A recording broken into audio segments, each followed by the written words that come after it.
So the straight line y is equal to 2x minus 8 is perpendicular to the line that passes through the point 3 and k over 3. So that's the coordinates of where that line passes through.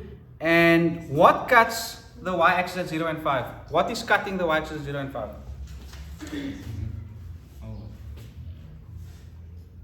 This part here. Who's cutting the y-axis at 0 and 5? That point Is the point cutting the y-axis at that point? The straight line y equals to x minus 8 is perpendicular to the line. What line? The line that does that and that does this. Okay, so the line passes through this point and the line cuts the y-axis at that point. Okay, not that line. And also, it's not this point that passes through that point, because that doesn't make sense. Okay, so what did you do? What did you do? So the straight line is perpendicular to the line that we're looking for, right? Are we looking for the line? What are we looking for?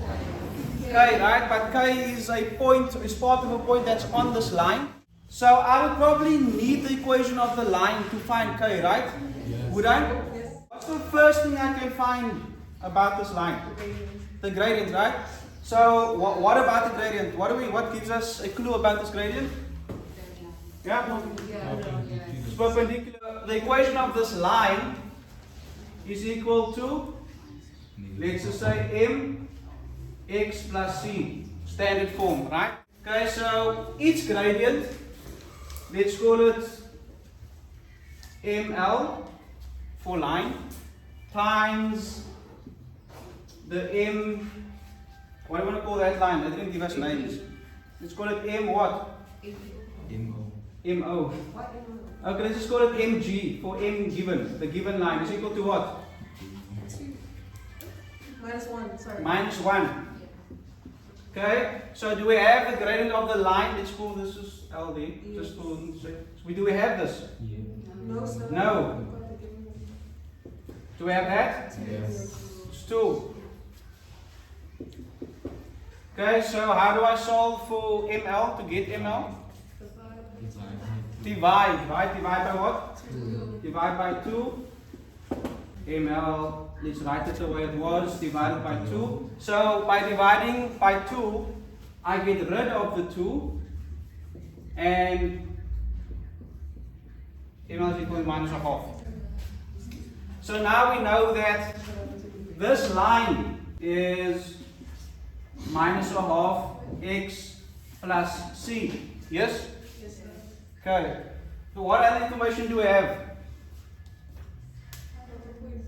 We've got a point. What point though? We've got 2 points. Okay, both of them have a significance in this problem. Can we use the first point they gave us? Not now, not yet, right? And the second point? Yes. Oh, what are we going to do with the second point? Are we going to substitute it into this equation to find C? Are we? Do we have to read the sentence again? Do we have to do that? Do we have to do that? Why not? Why do I not have to substitute this point into that equation to find C?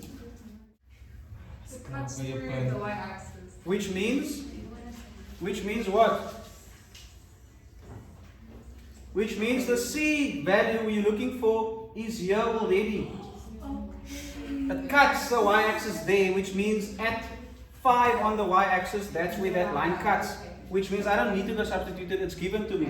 So I can then say that because the line cuts y-axis at 0 and 5, that means that this equation then is -1/2 x plus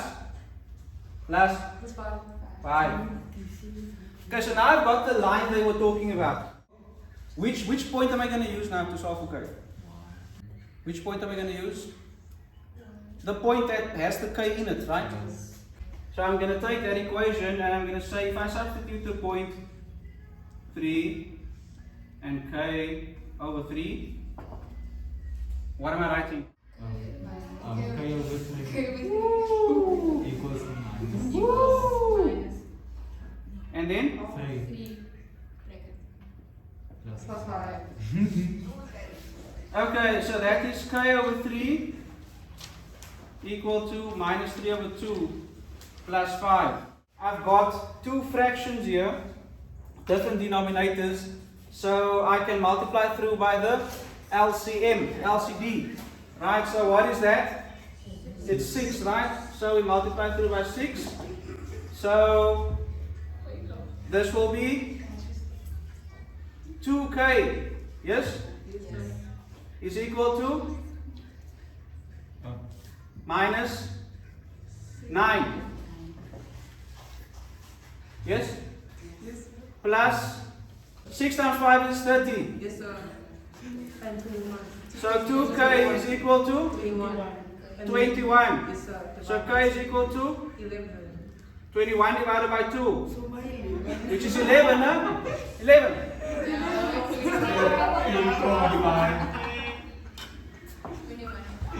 Here we found k.